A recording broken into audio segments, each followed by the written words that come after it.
how do you measure the loss of 22 years of your own life, and then all of those around you who love you, whose lives that you would have been in every day had you been home? The impact is really immeasurable. I'm Amber Johnson. My dad's name is Ronald Johnson. He's 62 years old, and he has been incarcerated for 22 years now in Denver, Colorado. And he has some medical conditions that do make him at high risk for COVID, such as high blood pressure. He's pre-diabetic. He also has asthma. What led to my dad's incarceration is that he was a drug addict, and he, along with a group of friends, would steal so that they could fuel or fund their drug addiction. While Mr. Johnson has so far served some 22 years in a Colorado cage, his actual sentence was for almost 100 years.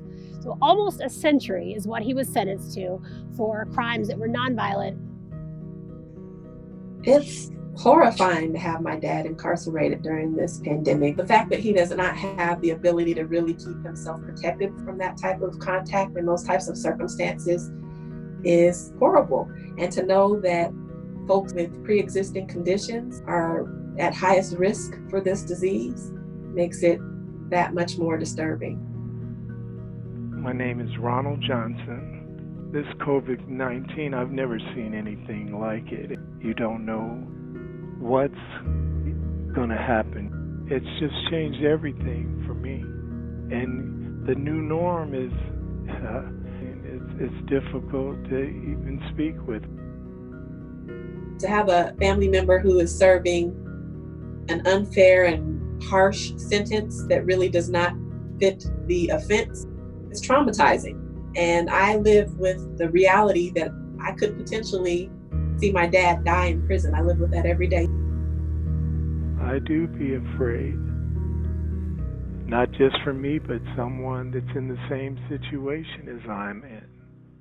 I've come so far, everyone wants to see me make it home. That's my fear, is not being able to make it home. I was extremely angry at my dad when he caught this case. Then I saw him evolve as a person while he was incarcerated and really changed his life. He got sober and really just started living his life with the highest of virtues and values, and just still shocking, even 22 years later, that is even possible for someone to be sentenced to that type of time for a nonviolent crime. He is not a threat or a danger to our community. And in fact, he's really needed in our community. Ron Johnson has done the work of building a community within the cage. He doesn't have to be in a cage to do that. What he did, he could have done in a loving, warm substance abuse treatment on the outside, where he had fresh air and could see his grandbabies. COVID is really showing us that the systems we've relied upon have not worked. We wouldn't be in a position now where we have the same level of the public health crisis because we wouldn't have people in cages for poverty, for sleeping on park benches, for being addicted to substances. COVID-19 certainly would have hit anyway, but we'd be looking at a very different public health crisis if we hadn't focused on these carceral entities of cops, courts, and cages. There are more folks in cages now pre-trial than there were totally in cages 40 years ago for everything. None of these circumstances are ones that warrant exposing someone, the other people who are in prison, but also the corrections officers and nurses, to a disease that kills fast and kills in terrible ways in the name of punishment. Decades later, it's offensive to our sensibilities, and it should be offensive to our governor. I've just been a parent and a grandfather on a real mission, and that's to get back to my kid. I like to spend as much time with my grandkids as possible. For months now, Governor Jared Polis has implored us as Coloradans to do your part to keep yourselves and your neighbors safe. And yet, when it comes to folks who are most vulnerable, Governor Polis is not doing his part. He needs to exercise his clemency power. His responsibility is to protect the health of all of Colorado, including those who are incarcerated.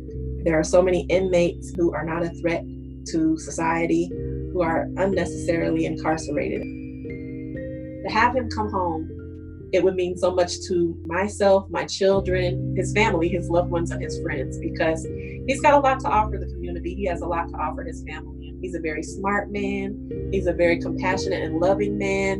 It would mean that we could kind of, in a way, not right the wrong that he received an unfair sentence, but at least give the story a happy ending. And I would like an opportunity to spend the rest of my time with my family. I would really like a second chance at life.